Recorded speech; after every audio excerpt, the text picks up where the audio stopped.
સમાચાર પાટણથી મળી રહ્યા છે, જ્યાં તમે જોયું હશે કે એક વિડીયો વાયરલ થયો હતો 112 ની ટીમ પર પોલીસની 112 ની પીસીઆર વાન, જેના પર હુમલો કરવામાં આવ્યો હતો. અને હવે એ તમામ અસામાજિક તત્વો આજે એમની શાન ઠેકાણે લાવવામાં આવી છે, એમની જાહેરમાં સરભરા કરવામાં આવી હતી. અને હવે તમે જુઓ કે પહેલા કેવી રીતે શુરા બની રહ્યા હતા, જો કે આજે પોલીસે એમને કાયદાનો પાઠ ભણાવ્યો છે, જાહેરમાં ઉઠક બેઠક કરાવી હતી અને હવે પોલીસ સામે આજીજી કરી રહ્યા છે. પોલીસની 112 વાન પર આ તમામ અસામાજિક તત્વોએ હુમલો કર્યો હતો, કાયદો હાથમાં લીધો હતો.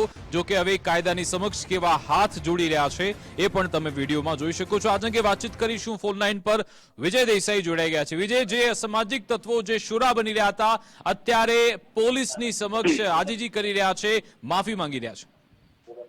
બિલકુલ, પાટણ પોલીસે પોતાની તાકાતનો પરચો આપ્યો છે, કારણ કે જે પ્રકારે ચાણસ્માના જિલ્લાની અંદર જે ઘટના બની હતી, એ ઘટનાની અંદર ક્યાંક સવાલ એ પણ ઉઠ્યા હતા કે આખરે પોલીસની કામગીરી કેમ નબળી રહી. પરંતુ જે પ્રકારે આરોપીઓનું ટોળું ધસી આવી જઈને જિલ્લાની અંદર જે ફાર્મ હાઉસ પર એટેક કર્યો, ત્યારબાદ પોલીસે જે એક્શન લીધી છે અને તાત્કાલિક અસરથી કોમ્બિંગ હાથ ધર્યા બાદ જે 18 થી વધુ આરોપીઓની ધરપકડ કરવામાં આવી હતી, એ તમામ સામે હવે કાયદાનો કોરડો વીંઝ્યો છે. તમામને સાથે રાખીને પોલીસે રિકન્સ્ટ્રક્શન કરતા તમામની જાહેરમાં સરભરા કરી હતી અને સાથે સાથે જે પ્રકારે બે ફરિયાદો છે એ પણ આજે આરોપીઓ સામે દાખલ કરવામાં આવેલી છે, જેની અંદર એક પોલીસની હાજરીમાં તોડફોડ કર્યા બાદ જે પલાયન થઈ ગયા હતા, ત્યારબાદ બીજી અન્ય એક ફરિયાદ છે કે પોલીસ ફરજની અંદર રૂકાવટ જે કરવાનો જે ગુનો છે એ પણ દાખલ થયો હતો. જોકે જે સમગ્ર મામલો હતો તેની અંદર ક્યાંક એક પ્રકારની વાત એ પણ સામે આવી હતી કે પોતાના વર્ચસ્વ જમાવવા અને ગેંગ વોરની અંદર આ પ્રકારનું કૃત્ય આચર્યું હતું, જેને લઈને ક્યાંક સવાલો કાયદો વ્યવસ્થાને લઈને પણ ઉઠતા હતા. પરંતુ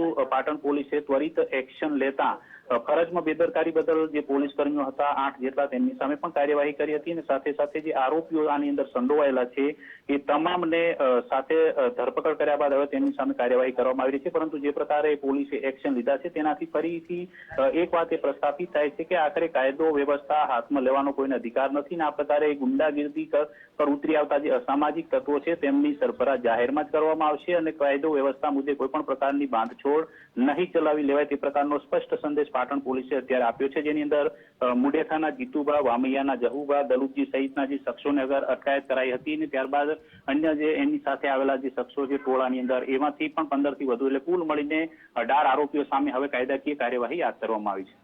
બિલકુલ, આભાર તમામ જાણકારી આપવા બદલ. તો તમે જુઓ કે કેવી હાલત કરી છે આ તમામ અસામાજિક તત્વોની. પહેલા પોલીસ સામે દાદાગીરી બતાવવામાં આવી હતી. 15 માર્ચનો મોડી રાતનો વિડીયો છે કે જ્યાં ચાણસ્મામાં જીલિયા ગામે અહીંયા એક ફાર્મ હાઉસ પર આ તમામ લુખ્ખા તત્વો કે જેમણે દાદાગીરી કરી હતી અને એક ષડયંત્ર કર્યું હતું પોલીસ પર એટેક કરવાનું. જો કે પોલીસે સમય સૂચકતા વાપરી, કારણ કે અહીંયા એટલી મોટી સંખ્યામાં આ લોકો ધારદાર હથિયાર સાથે પહોંચ્યા હતા અને કાયદાને સીધો જ પડકાર ફેંક્યો હતો. હવે તમે જુઓ કેવી જાહેરમાં સરભરા થઈ રહી છે. અહીંયા આજે એમનો વરઘોડો કાઢવામાં આવ્યો હતો, સરઘસ કાઢવામાં આવ્યું હતું અને મેસેજ આપવામાં આવ્યો કે કાયદામાં રહેશો તો જ ફાયદામાં રહેશો. આજે તમામ લુખ્ખા તત્વો, અસામાજિક તત્વો, એમની શાન પોલીસે ઠેકાણે લાવી દીધી છે અને આવનારા સમયમાં કોઈ આવી રીતે કાયદો હાથમાં ન લે એ માટે જ આ રીતનું વરઘોડો કાઢવામાં આવ્યો હતો.